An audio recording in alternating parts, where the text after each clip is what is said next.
Hamena kuti Holy 10 anopa buda here apa. Mama V, Mudiwa Hood and Ubet Angel vafaila mapapers ekubhadharwa for diff character yavakaitwa Ivo na Holy 10 during interview yakaita kwa Ola.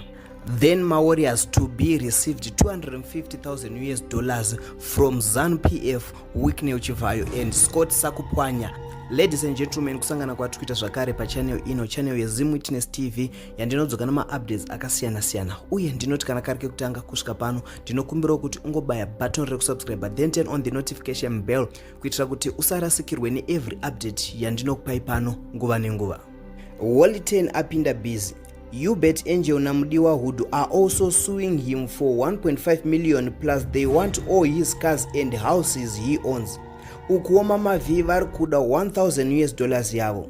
It never rains but pour for Holy 10 as Ubet Angel and Mudiwa Hood have also filed letters of demanding against him following Mama's V on legal action. Mubvunzo ungauya uchiti ko why vanhu ava varuda kubhadharwa na Holy 10. Holy 10 ari kupomerwa iye mhosva ye defamation of character yevanhu ava. Akataura iye akati Ubet Angel aimukumbira mabhebi. Then Mudiwa Hood akamburitsira pfuti paakaenda kunoperforma kuchechi kwavo. And also akati Mama V is she, not he. So these guys vari kuti aiwa uyu munhu anofanira kubhadhara mhosva yake yedirector, akashatisa image yedu, isusu vamwe tiri vechechi, mumwe akati ininiwo ndiri content creator, so he must pay. So they decided to suing him nezvaakaita. So ladies and gentlemen, I'm going to play you my videos a Holy 10 paanga ari ku podcast kwa Ola achishorapodza vanhu ava. After mapedza kuona ma videos aya ndinokumbira kuti muuye mu comment section mundudzo zvamunofunga about Holy 10. Then in another story, Mawarriors is going to receive $250,000 from ZANU-PF, Wicknell Chivayo and Scott Sakupwanya because vaka qualifier kuenda kuma 2025 World Cup qualifiers. So ndicha player foot again video ra Wicknell Chivayo achiporomisa iye Mawarriors mari iyi. Ndinokumbira kuti mungoyo mu comment section mutaure zvamunofunga pamusoro penyaya idzi. Ini nemprofita mkuru muno muZimbabwe. Right. I can't say the name because I feel like I'm not ready to say the name, but I will say it. Plus zakatombo expose. Zokonongo expose of it. Right. Zaini kumbira mabebini. Serious? Ubet Angel. Yeah. Whoa. Inini. He blocked you. You mean he blocked you? Ubet Angel akandikumira mabebini. Waize. Ndikamu sendera mapicture wangu ndisakatombodu anakalenga aripo. Boys rangu rese rangaripo.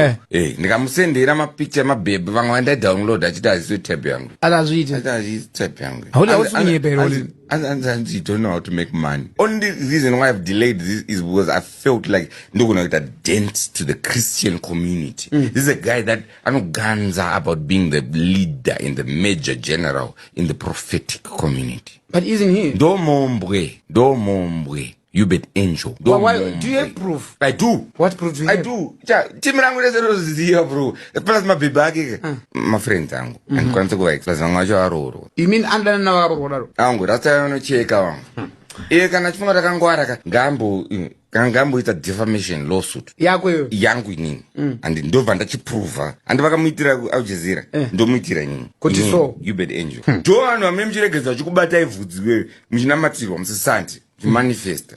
Ndo zvinhu zvinondirwadza ini. How many people vasiya offering yavo nhasi kuchechi kwekwe kuti idzo dzizotengera mabhebi mota. Holy 10, are you not making this up? Making this up, I have proof. My guy. Unozati ini ndotoparidza rini pakunyepa wafana ndakavapa time yekuripenda ndakavaudza kuti izvi zvamuri kuita izvi hazviite ini akanditadzira pakundiratidza kuti Mwari wacho anonamata atombomurisa ndopakakutadzira iwe akanditadzira bro andikunyepa even the passion that I have for Christ. Ndakadzidzwa kunamata na Ubet Angel. I didn't even have to meet him. I would watch my sermon. Why is it? Vachinamata vachiparidza. For that to be the gentleman anonikumbira mababy was the worst thing ever. Ndakaenda kuchechi kwavo kwandakaperforma kweke. Namudiwa vachindiradza futi. Vachibudisa futi vachindiradza kuti takatokula down ichi. Vachikuradza futi namudiwa? Futi muchechi bro. Hanzi zoita sei? Amen. Holy 10. Hanzi takarongeka mutare. Vachibudisa futi muchechi bro.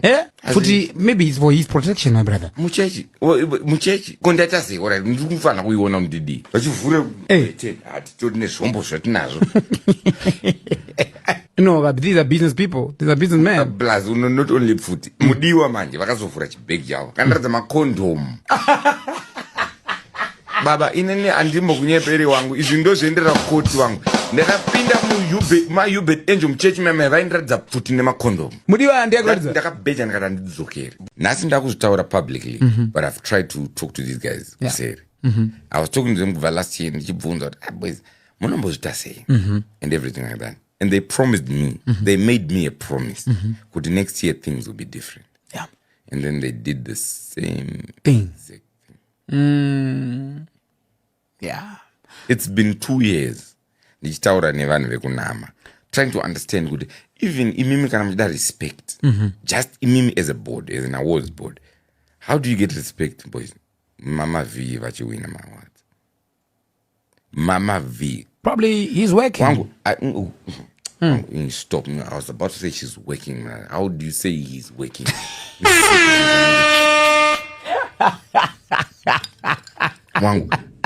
Mama V mnaraka vari kutibaizira mudazvo kutodaro bro. I had someone Ndegi achindiudza something and I'm worried. Why? I saw my son wearing a dress. Achita maskits ekona Mama V. Nandiri Ndegi na Mama V last week. Ndakangokusangana nawo ndichibva kujoza. I have nothing against anyone. On principle level. But zvavanoita zvezvo, I don't stand for that. How's Faridi? Audzidzise vapfana ana Jew kupfeka madress.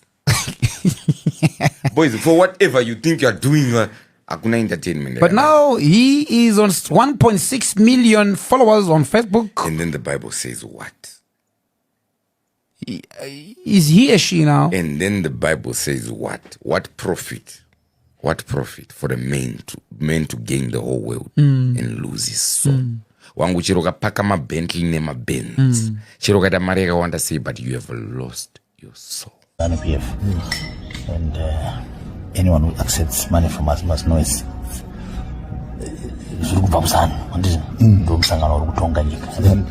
yeah. So good, done, dusted. 250,000 cash next week for them, man. You agree? Yes. 125 from you, 125 from me. Okay, done. Warriors, $250,000 cash coming to you next week from me and Scott. Congratulations on qualifying AFCON. We are proud of you as ZANU-PF youngsters. We cannot ignore you are a national team. Panoti national, do panoti ZANU-PF, do panoti idimnanga gwandwana because panzi national. So we can't ignore. Tunofana kuoneka sana msangano kuti tukufana zvinhu zvakanaka ndi 50 vanokushare. We don't know how to share, but equally amongst everyone. Hapana nowana yakawanda. Done.